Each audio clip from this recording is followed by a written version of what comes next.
Haleluya, haleluya. Puji Tuhan. Sebelum saya lupa, untuk saudara-saudaraku umat Tuhan yang merayakan Imlek, Kongsi Pacai,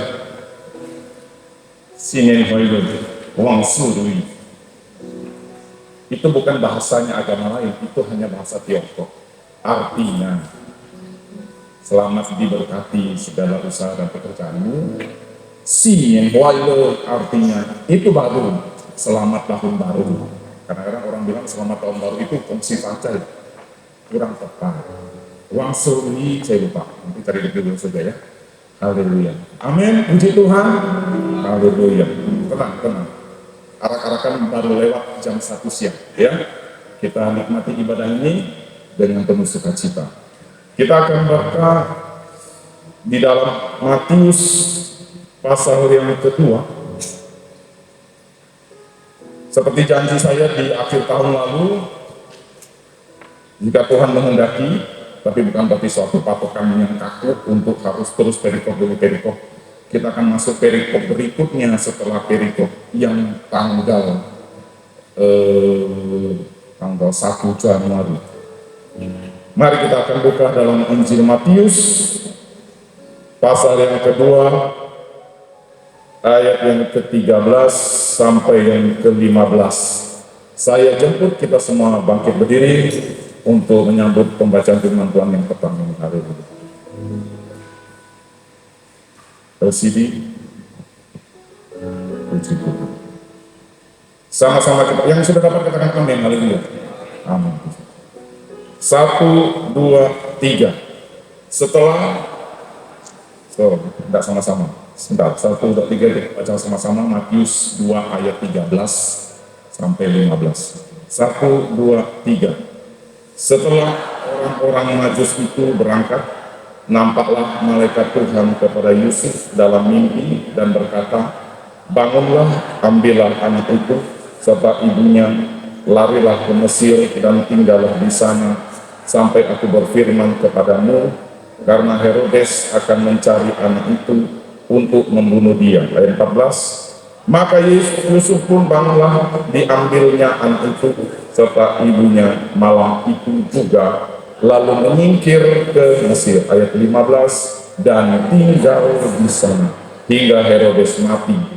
Hal itu terjadi supaya genaplah yang difirmankan Tuhan oleh Nabi, dari Mesir kupanggil anakku. Silakan duduk, terima kasih. Beberapa waktu yang lalu kita sudah banyak membahas tentang kisah ini. Bagaimana Yesus kecil. Yesus, saya berhenti sampai kata itu. Kita pengikut Yesus, makanya disebut orang Kristen. Kristen, pengikut Kristus. Kristus artinya yang diurapi, sama dengan kata Mesias. Tapi kalau saya baca perikopnya, kadang-kadang inilah yang menjadi persoalan kita orang percaya. Keinginan kita kalau kita jadi orang Kristen semuanya mulus. Siapa sih nggak mau mulus? Betul? Semuanya lancar. Halangan, rintangan, Tuhan tolong saya, hingkirkan semua halangan. Amin. Itu maunya kita. Benar. Ada kalanya kisah nyata yang di Alkitab Perjanjian Lama. Seorang nabi dikejar musuhnya. Tuhan, kiranya buta karena orang yang mau menyerang aku. Jadi orang itu buta. Silakan baca dalam kitab 1 atau 2 Raja-Raja. Ada juga waktu itu datang lagi orang ingin mencari. Ingat cerita tentang siapa itu, Sodom dan Gomora? Ketika ada orang mau mencoba untuk mengganggu, berdoa orang yang diganggu itu, kiranya Tuhan buta karena orang ini. Buta orang itu. Alias kita semua orang percaya, orang Kristen, pinginnya semua metode, cara seperti itu dong. Kalau ada halangan, aku ingin cari rezeki yang banyak Tuhan, jadikanlah semua karyawan, mitraku, memberku misalnya ya, langsung hari ini Tuhan, halo ibu, bisa saya jadi member ibu? Saya mau jadi, enak kalau kerja gitu kan. Atau pulang gereja dari sini, aku mau Tuhan, lalu lintas lancar sampai ke rumah. Kadang-kadang yang terjadi lalu lintas macet. Apalagi kalau naik ke seberang, becak satu berhenti ya, nggak usah 5 jam. 10 menit ya berhenti becak di ujung jembatan Kapuasa. Langsung orang-orang Siantar ngerti banget. Ada satu tokoh yang di Alkitab, Yusuf dan Maria. Seharusnya mereka berpikiran seperti ini. Loh, saya kan sedang mengandung seorang bayi. Lukas 2 berkata, sesungguhnya juru selamat dunia telah lahir bagimu. Dialah Tuhan, cipta langit dan bumi dan alam semesta dan seisinya. Coba, saya kasih waktu berapa detik, Bapak Ibu bayangkan. Kalau yang ibu-ibu ya, lagi ngandung. Tapi beberapa waktu yang lalu, gembala-gembala itu sedang ngasih tahu Maria, Tante Maria, saya dapat kabar dari malaikat Tuhan loh. Wah, ini anak luar biasa loh. Masa sih? Iya. Ini bukan manusia biasa loh yang dikandung sama Tante Maria. Wow, kata Yusuf. Iya kak. Ini saya mendramatisasi. Ekspektasi Maria dan Yusuf tentunya apa? Semua perkara lancar. Tidak ada musuh yang akan mengancam hidupnya dan anak ini. Karena anak ini juga 100% Tuhan. Satu malaikat bisa bunuh ratusan ribu musuh di zaman perjanjian lama. Yesus pernah berkata waktu di Taman Getsemani dalam Matius 26, apakah emangnya aku nggak bisa berseru kepada Bapa di surga, sehingga Bapa di surga akan mengirimkan pasukan malaikat kepadaku untuk membasmi ini semua orang yang mau menyalibkan aku. Tapi Yesus berkata, bukan kehendakku yang jadi, tapi kehendakmu. Satu poin pertama ini ada dalam kitab yang kita baca terus. Perikopnya saja sudah bikin faktanya beda dengan kenyataan yang harusnya terjadi. Harapan kita sebagai orang-orang percaya, apalagi Yusuf dan Maria bukan sekedar orang percaya Yesus sebagai Tuhan. Dia sedang membawa anak kecil yang juru selamat dunia. Malaikat Tuhan sampai berpasukan bernyanyi di dalam Lukas 2 untuk kelahiran anak ini di beberapa bulan yang lalu. Ingat, saya sudah sering cerita, posisi Yesus usianya sudah berumur 1 tahun lebih diperkirakan. Kenapa? Karena Herodes mau bunuh 2 tahun ke bawah, betul? Kalau Herodes bisa memperkirakan anak ini, Yesus kecil, hanya berumur 7 bulan, pasti dia potongnya tidak jauh-jauh sampai 2 tahun ke bawah. Dia cukup 1 tahun ke bawah.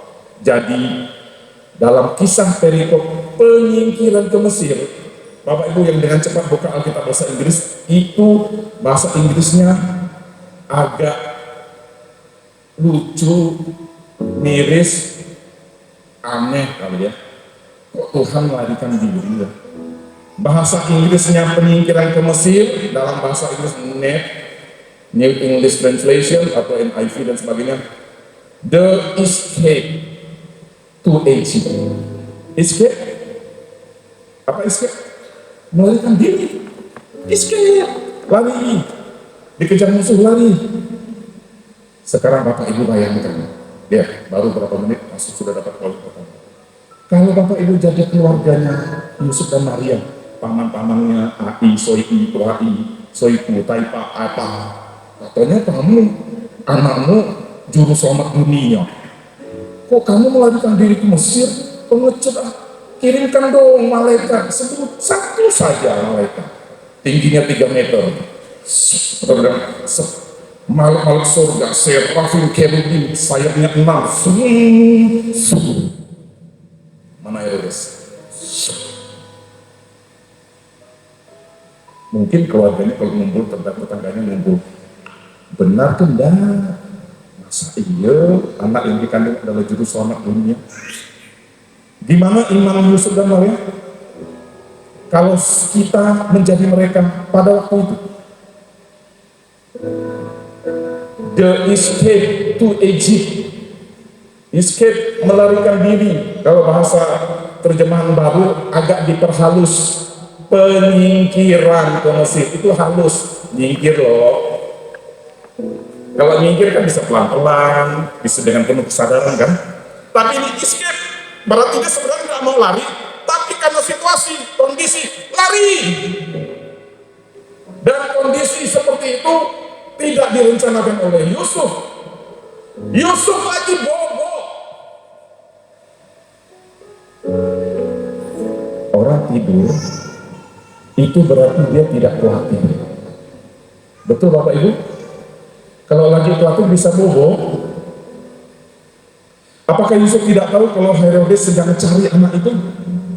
Tahu. Yerusalem, Bethlehem cuma 8 sampai 11 km. Dan wilayah itu lalu lalang orang. Yusuf tidur. Apa buktinya? Nampaklah malaikat Tuhan kepada Yusuf dalam mimpi. Saya mau tanya, orang dapat mimpi lagi duduk-duduk, lagi main bola dapat mimpi, Pak Victor? Atau lagi mengoperasi pasien, tiba-tiba saya dapat mimpi. Konon kasih mimpi, Yusuf sedang tidur. Sisi lain Yusuf, kenapa Tuhan pilih sebagai ayah, bukan ayah biologis ya, sebagai ayah bayi Yesus. Dia seorang yang tulus dan tidak mau mencemarkan nama istrinya atau nama orang lain, nama keluarga.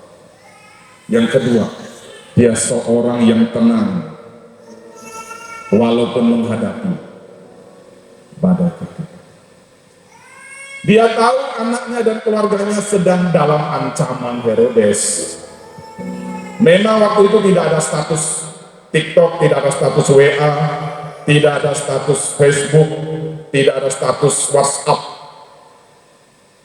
Oh, hari ini jalan menuju seperti saya sudah bagikan ke Bapak Ibu yang lewat itu.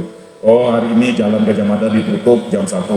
Oh, ada info nih dari stafnya Herodes, bagian multimedia, biro dan pers, staf kerajaan Herodes. Besok jalan menuju Yerusalem ditutup karena untuk mencari bayi Yesus. Tapi dia pasti tahu berita itu. Tapi dia bisa masih tidur nyenyak. Yusuf orang yang peka dengan suara Tuhan. Memang diwakili dengan nama malaikat Tuhan. Waktu Yusuf pertama kali mengambil Maria sebagai istrinya, Yusuf juga lagi bobo. Lalu dalam mimpinya Yusuf dibilang sama malaikat Tuhan, jangan takut, ambillah Maria sebagai istrimu. Yusuf bobo lagi, bawa anak itu dan ibunya, larilah ke Mesir.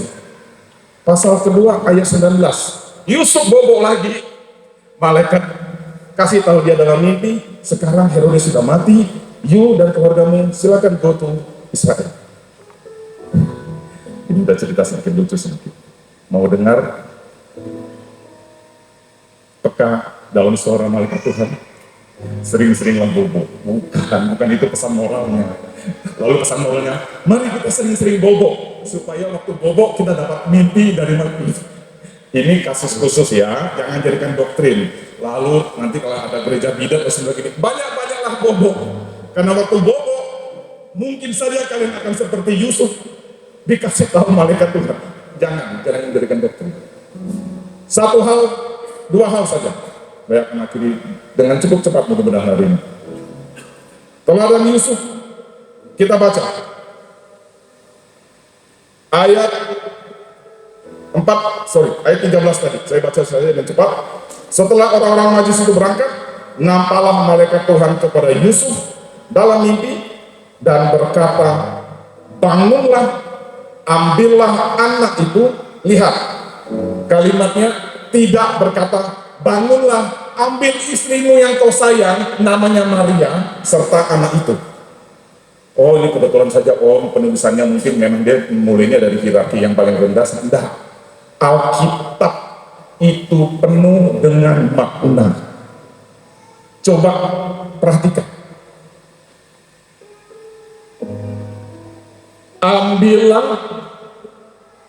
Karena itu, bangunlah bawalah, siapa dulu yang disebut? Maria istrinya atau anak itu? Anak itu. Oh, ini enggak sengaja. Nah, nanti adalah kali berikutnya. Dengan ibunya, oh itu ada jelas, mengungsi masih agak halus ya, tapi kalau escape itu sedikit sarkastis. Nah, dari itu ditulis oleh bahasa Inggris. Ini membuktikan Yesus sejak dari kecil, walaupun dia Tuhan, dia terlebih dahulu mengalami pergumulan. Hari pertama Yesus lahir sampai hari terakhir Yesus disalibkan, mati di Golgota, yang nanti kita rayakan dalam merayakan Ekaristi, perjamuan kudus yang suci. Hari-harinya dipenuhi dengan tantangan. Apakah Yesus langsung komplain sama Bapa di surga? Macam gini gak aku lahir di bumi ini? Susah benar Pak. Bagus Bapak yang gantikan saya, misalnya gitu kalau. Kita suka berkata begini, kami pengikut Yesus. Oke, apa yang diikutin? Kekayaannya, hikmatnya, sukacitanya, kecerdasannya, berkat-berkatnya, itu tidak usah jadi orang Kristen. Penyembah Gunung Kayu juga semua tidak perlu orang Kristen, mereka juga kecil itu semua. Tidak usah cari-cari jadi orang Kristen. Jadi agama lain itu juga dikejar sama mereka.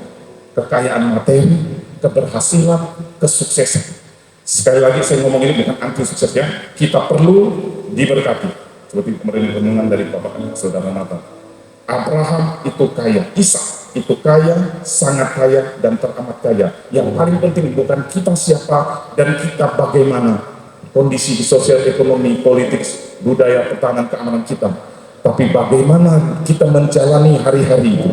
Satu kata saja, dengan penuh ketaatan. Poin pertama, Yusuf walaupun menghadapi tantangan, dia tetap mentaati firman Tuhan. Haleluya. Amin. Naaman, kita tahu cerita itu. Dia marah-marah. Aku kan panglima raja dari kerajaan Aram. Siapa yang tidak tahu bintang 7 buyar kali ya. Setidak-tidaknya keluar dong barang Nabi Elisa itu, tumpang tangan kek, atau kalau tidak cukup tumpang tangan, tumpang kaki misalnya. Ini masa yang keluar dari kemahnya Nabi Elisa, masa cuma pembantu. Bujang itu ART itu zaman halus, sekarang dulu budak. Terus ngomongnya gini lagi, hanya tinggal buka pintu. Saya nonton Superbook, dia punya dramatisasi tentang Naaman disebutkan. Dia buka pintu kemah, lalu bujangnya Nabi Elisa cuma ngomong gini, kata Tuhan saya, Anda mandi aja di sungai. 7 kali atau 5 kali? 7 kali.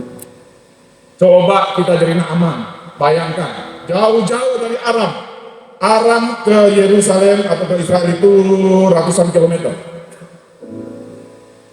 Dengan membawa gengsi yang luar biasa. Mana Nabi Elisa? Saya panglima Naaman. Saya butuh doa-doa dari Nabi Elisa. Yang keluar, cari siapa Om? Nabi Elisa ada, maaf, mau ngapa ya? Oh begini, oke. Dia mungkin masuk lagi ngomong-ngomong sama Nabi Elisa. Nabi Elisa bukan mau ngerjain Naaman. Semua yang dikerjakan Nabi Elisa itu ada kehendak Tuhan untuk menguji kerendahan hati Nabi. Raja panglima Naaman, dia buka, kata Tuhan saya mandi di sungai, nanti kamu akan tahir dan segala sesuatu. Sebenarnya kalau kita punya gengsi tidak setinggi Naaman, mudah nggak perintah itu? Mudah, hanya mandi 7 kali, tidak perlu nebang pohon 1 hektar kok, tidak perlu nyangkul sawah atau ratakan bukit supaya dapat boksit, kirim 50 ton ke Nabi Elisa. Enggak, cuma 1, 2, ya olahraga lah. 7 kali jadi kuning tiba. Enggak, dia gengsinya memang harus dikikis dulu. Tinggi hati mendahului kehancuran, kerendahan hati mendahului kehormatan. Dia pertama kesal, apa kok ceritanya, silakan baca. Tapi ada seorang hamba Naaman berkata begini, Tuhan, kalau Tuhan disuruh yang lebih susah dari ini, mau enggak untuk sembuh? Sekarang jangan pikirkan prosesnya, pikirkan tujuannya supaya Tuhan menjadi sembuh. Pesan moral, jadilah orang-orang yang memberikan dorongan positif, motivasi bagi orang-orang yang lagi panas. Ini lagi marah ini, nama gengsinya tersinggung. Tapi ada bawahannya bilang begini, sudahlah Tuhan, itu kan mudah, kerjakan saja. Kita mungkin bukan atasan di perusahaan kita, kita mungkin masih bawahan di kantor, perusahaan, instansi, tapi dampak dari kata-kata kita membuat orang lain, apalagi seseorang yang punya jabatan lebih tinggi dari kita, seperti Naaman, sembuh untuk mengikuti perkataan Nabi, yaitu penyambung tahap. Yusuf, kalau dia mau komplain, dia bisa bilang begini, Tuhan, Bapa di surga, kenapa begini dalam hidup kami? Susah banget ya. Mending saya jadi tukang kayu ya di Nazaret di utara Israel. Mending rahimnya gak usah pakai rahimnya Maria ya, pakai rahimnya si apalah gitu pokoknya ya, gak usah sebut nama lagi, kena pula sama orang. Si Anu, kami jadi tukang kayu jak Bang. Hidupku udah enak kok, hidupku sudah mapan. Ngapain nyusahin kami? Saya cari baik literatur dalam historical sejarah-sejarah hikayat perjanjian baru, saya cari buku-buku tafsiran Matius, tidak menemukan satu kalimat komplain dari Yusuf dan Maria. Kalau Petrus ada, Matius 6 pasal 60 ke atas, pasal 6 ke atas. Petrus ngomong gini, Tuhan, kami sudah meninggalkan segala sesuatu. Apa yang kami dapat ketika kami mengikuti Tuhan? Masih ingat cerita itu? Petrus itu, murid Yesus ngomongnya begitu. Kalau aku ikut Tuhan, apa yang menjadi yang aku terima? Yesus tidak menjawab jawabannya itu. Yesus ngomong lebih tegas lagi menjelaskan firman Tuhan. Lalu Matius 6 ayat 66. Banyak dari murid-murid Yesus yang mengundurkan diri dan meninggalkan Yesus. Yusuf dan Maria, poin pertama, tetap taat. Ketaatan mereka, ketaatan tanpa syarat. Kenapa? Sampai waktu Yusuf dan Maria mengambil bayi Yesus yang udah umur setahun lebih, digendong, lucu pas itu. Saya tidak terbayangkan Yesus umur setahun lebih, lebih ganteng dari manusia zaman sekarang pasti. Yesus masih kecil 1 tahun. Malam-malam itu Maria, Yusuf dan bayi Yesus lagi tidur. Karena Yusuf diberitahu dalam mimpi, malam itu juga Yusuf mengambil anak dan ibunya mengungsi. Ini artinya mereka tidak punya banyak barang. Kalau mereka kaya raya, tunggu. Ada kuda 1.000, sapi lembu 500, kambing keledai 700, rumah tenda ada 50. Gimana nih Tuhan? Nggak bisa nih ngemas dalam 1 jam nih.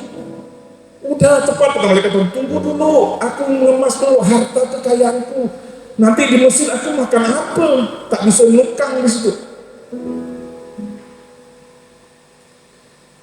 Tuhan menyuruh Yusuf dan Maria lari ke Mesir membawa bayi Yesus. Yusuf punya alasan untuk protes. Kok gini cara Tuhan, tanda petik, lemah banget memproteksi bayi Yesus yang katanya juru selamat dunia. Bukankah anak itu disebut juru selamat Matius 1:21? Lalu mengapa juru selamat itu tidak bisa menyelamatkan mereka?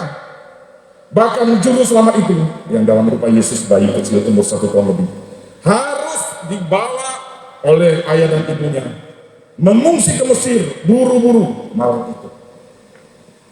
Kalau saya jadi Yusuf, saya nanya begini, nanti di Mesir saya makan apa? Siapa yang kasih makan saya?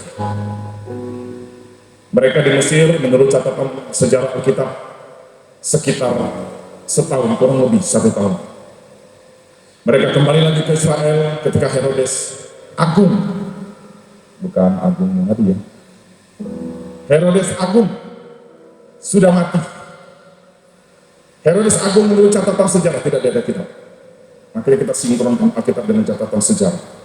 Matinya tahun 4 sebelum Masehi. Wah, berarti tahun Masehi itu tidak tepat kelahiran Yesus. Nanti ada sesi berikutnya. Orang berpikir Yesus lahir tahun 0 Masehi, betul nggak? Karena Masehi bahasa Latinnya Ade, Anno Domini.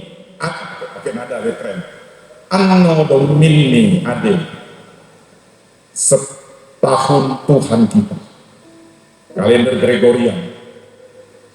Orang dulu berpikir, saya tuh waktu sekolah dulu pikir, oh sejak Yesus lahir, disitulah dimulai 1 Masehi. Rupanya menurut catatan Herodes Agung yang mau membunuh Yesus mati tahun 4 sebelum Masehi. Kalau kita ambil garis waktu Herodes mati, pengungsian di Mesir selama setahun, berarti kita bisa mundur lagi, Yesus kira-kira lahir antara 5 sampai 6 sebelum Masehi. Catat itu Bapak Ibu. Yesus tidak lahir 0 Masehi. Karena memang menurut kisah sejarah orang-orang dari Paus, apa gitu, akhirnya mereka bikin ralat.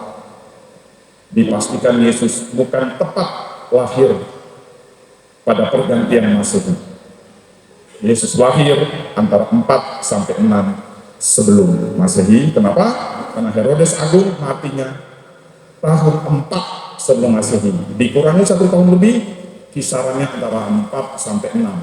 Itulah kelahiran Yesus. Kalau kita belajar peta zaman, eskatologis, ada itu dalam kitab Daniel, nanti itu tahu dalam PA.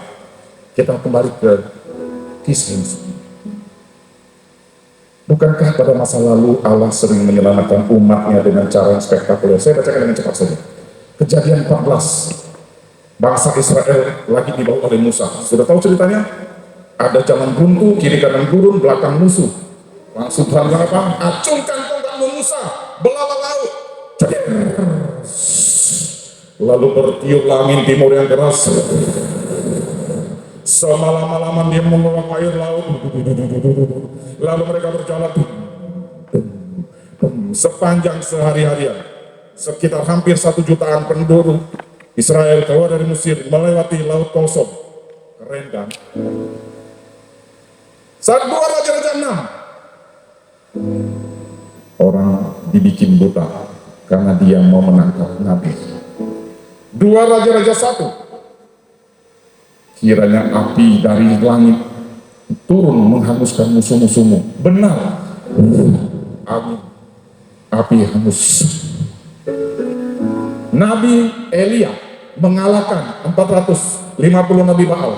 Ya Tuhan, semesta langit dan bumi, nyatakanlah kuasamu agar mereka tahu ada Allah di Israel. Api turun terhadap persembahan itu. Maunya kita tiap hari menikmati mukjizat, benar? Apa yang terjadi faktanya? Anakku meninggal dalam 1 tahun belakang. Kuliahku sudah kurencanakan di Satya Wacana 93. Gagal, bukan karena saya tidak bisa belajar, karena ada terjadi chaos di dalam kampus itu tahun 93. Bapak Ibu yang tahu tentang kisah Salatiga Satya Wacana pasti tahu. Saya pergi ke Jawa dengan penuh keyakinan aku dapat 5 besar tertinggi 1 Pontianak, pasti mau masuk 5 bisa.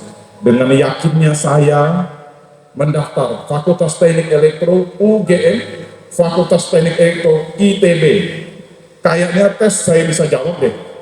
Apa yang terjadi? Buka pengumuman zong.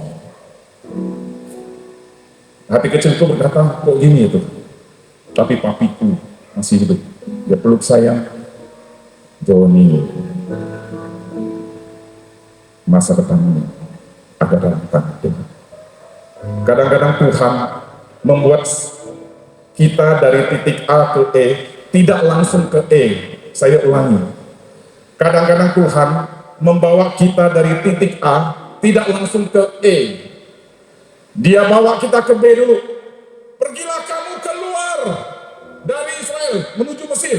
Ya Tuhan, mungkin Bapak Yusuf. Kalau saya jadi Yusuf, mungkin bertanya, Sherlock dong lokasinya. Mesir itu kotanya banyak, daerah negara bagiannya banyak. Ada Iskandaria, Konstantinopel, ada Kairo, ada di bawahnya segala macam itu di hulu sungai Mesir. Mesirnya kemana? Lalu bercakap-cakaplah Tuhan dengan Yusuf untuk saling nego. Iya ke Mesir, terus Mesirnya kemana? Bagian utara. Bagian utara, dia kan orangnya teliti ya. Tunggu. Utaranya di mana? Utara, tenggara, ke barat. Singkat cerita, malaikat bilang, aduh, banyak omong kamu diri, Yusuf, cepat pergi. Itu maksudnya. Coba perhatikan. Ketaatan Yusuf tetap dipertahankan walaupun menghadapi tantangan. Poin kedua, silakan akhiri. Oke, senang ya.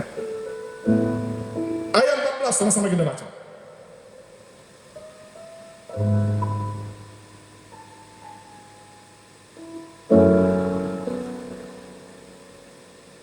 Maka Yusuf pun bangunlah.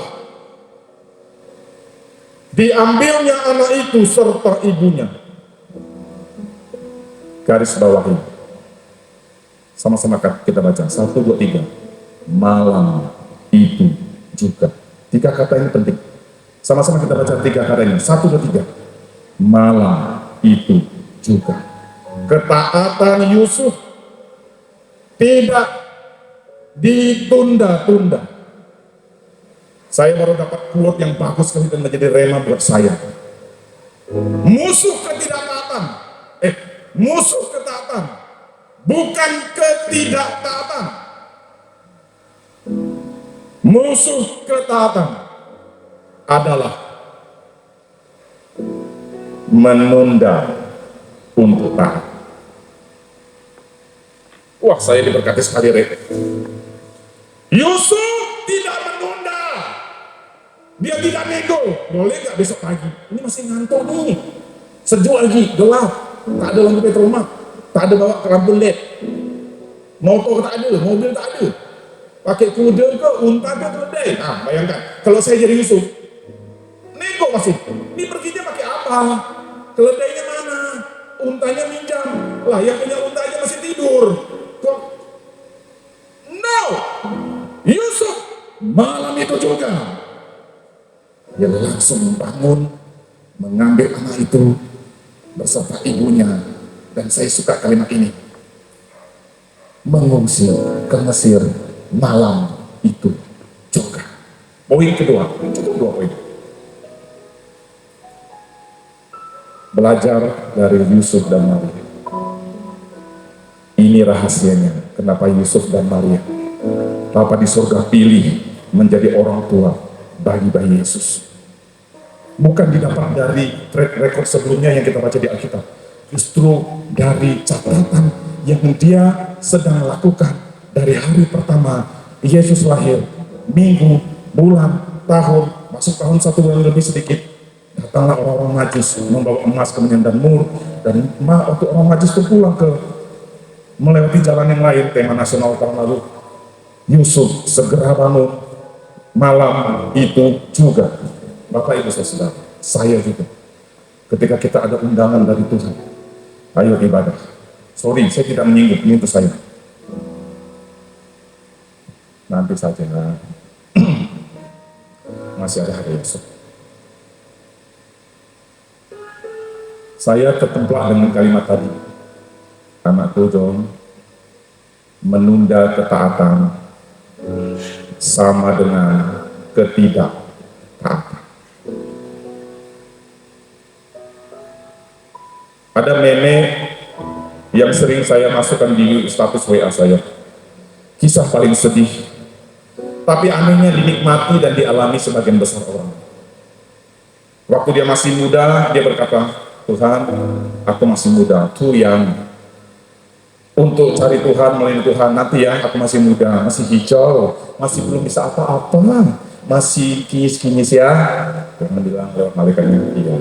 Atau enggak cuma ngomongnya, cuma gini, seperti Bapak yang baik. Ku tahu, tapi di gereja ngomongnya gini, ku tahu Bapak peliharaku. Benar kata Bapak sama malaikat di surga. Sekarang tanggung jawabmu adalah, kamu cuma ngomong tentang kebaikan Tuhan, tapi apakah engkau baik pada Tuhan?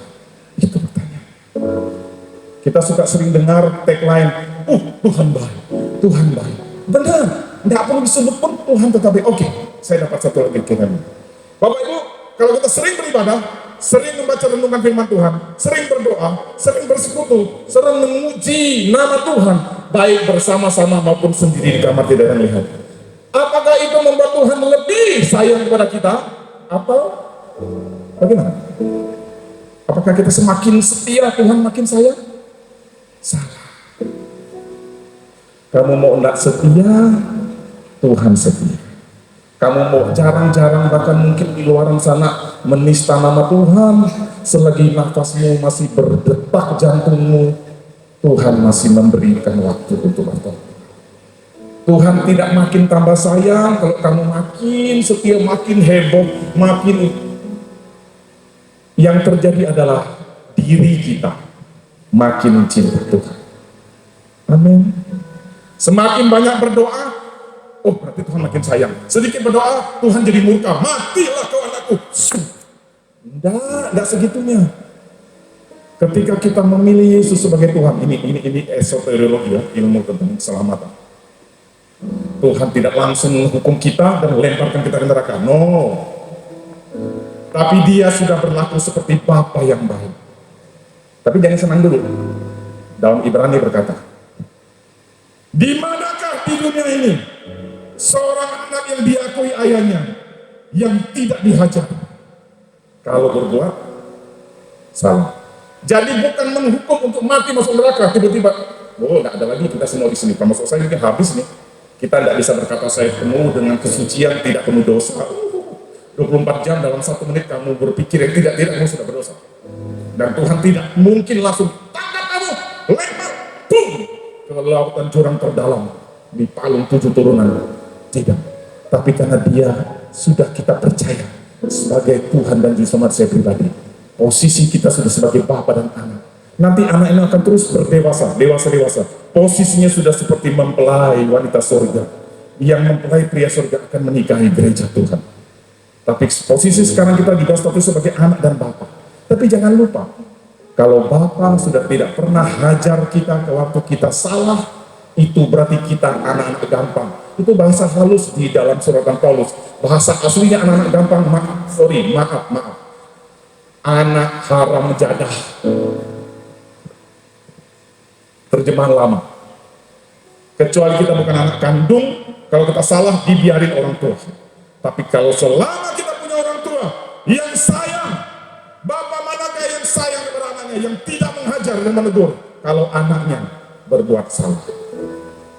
Jangan samakan hajaran Bapak dengan hukuman yang tiba-tiba kejam banget nih, matikan kau, lempar ke neraka. Enggak.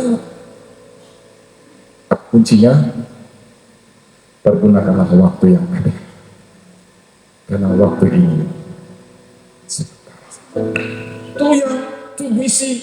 Kalau sudah muda, ada pekerjaan, perkataannya mungkin too busy, masih terlalu sibuk untuk update dekat Tuhan. Atau too happy, sorry aku lagi happy, lagi menikmati kesuksesan, kemapanan hidup. Umur terus bertambah. Too old and sick. Sorry ya Tuhan, aku udah letoy. Tidak bisa lagi pelayanan, tidak bisa iring Tuhan sering-seringnya. Sudah terlalu tua untuk cari Tuhan. Too late akhirnya. Terlambat. Karena jantungnya berhenti. Jadi selalu ada kata dali. Terlalu muda, terlalu sibuk, terlalu happy, terlalu tua dan sakit-sakitan. Lambat. Lalu malaikat Tuhan bilang gini. Tidak bilang sih. Cuma gini, ini untuk saya. Biarlah apa yang saya ceritakan ini menjadi permenungan buat kita semua. Yusuf malam itu juga tidak menunda-nunda, langsung kerjakan apa yang dimaksud. Kita berdiri. Kita siapkan hati kita. 2 poin saja hari ini. Bapak Ibu, saya tidak berkata kita bebas dari pergumulan. Semua kita bergumul dalam hidup ini. Dan fakta yang kita hadapi seringkali beda dengan rencana kita. Jangan pernah mendikte Tuhan cara menolong kita. Naaman mendikte Tuhan, aku maunya berendam di sungai di Damsik, lebih jernih, airnya deras, dingin. Sungai Yordan kotor, keruh, jelek, utek. Yusuf tidak pernah berkata begini, aku maunya Tuhan kirimkan kereta api seperti engkau menjemput Nabi Elia, supaya aku bisa diselamatkan dari getaran Herodes. Atau Maria bisa berkata gini, bisa enggak Tuhan kirimkan satu malaikat ya dengan pedang yang panjangnya 5 meter, kipas langsung Herodes dengan seluruh antek-anteknya? Bisa, tapi Tuhan tidak kerjakan. Kenapa? Tadi saya belum akhiri. Dari titik A, Tuhan kadang-kadang tidak bikin ke titik E, dia bikin ke titik B dulu. Dari B tidak langsung ke E, ke C dulu. Dari C tidak langsung ke E, ke D dulu. Baru dari D dia lihat, anakku, engkau taat dan setia, inilah upahmu. Baru dibawa ke E. Yesus lahir tidak langsung jadi juru selamat yang diagungkan dunia dengan penuh mukjizat karya dia. Yesus harus penuh pergumulan hari demi hari. Markus 6 nanti saya akan ceritakan. Dia menjadi tukang kayu, membantu ayahnya Yusuf yang mati ketika Yesus masih dalam 30 tahun masa sunyi, tidak menancapkan pelayanannya. Diperkirakan Yusuf, orang tua Yesus, meninggal ketika Yesus umur belasan tahun. Saat itu juga Yesus memikul tanggung jawab untuk menjadi tukang kayu, mencari nafkah buat mamanya dan adik-adiknya. Yesus masih melakukan pekerjaan seperti yang kita lakukan. Dia sekolah dari tingkat, nanti ada ceritanya, saya akan jelaskan. Dari tingkat dasar, menengah, atas sampai midras. Dari kata midras keluar kata Arab madrasah. Kemudian Yesus lahir, kulit sekolah lagi sampai dia dipanggil rabi. Ingat, Yesus orang yang boleh mengajar di Bait Allah, betul? Tidak sembarangan tukang kayu boleh kalau tidak ada strata pendidikan. Jadi Yesus strata pendidikannya sudah di atas SMA. Makanya dia dipanggil apa? Rabi. Artinya apa? Artinya apa rabi? Guru.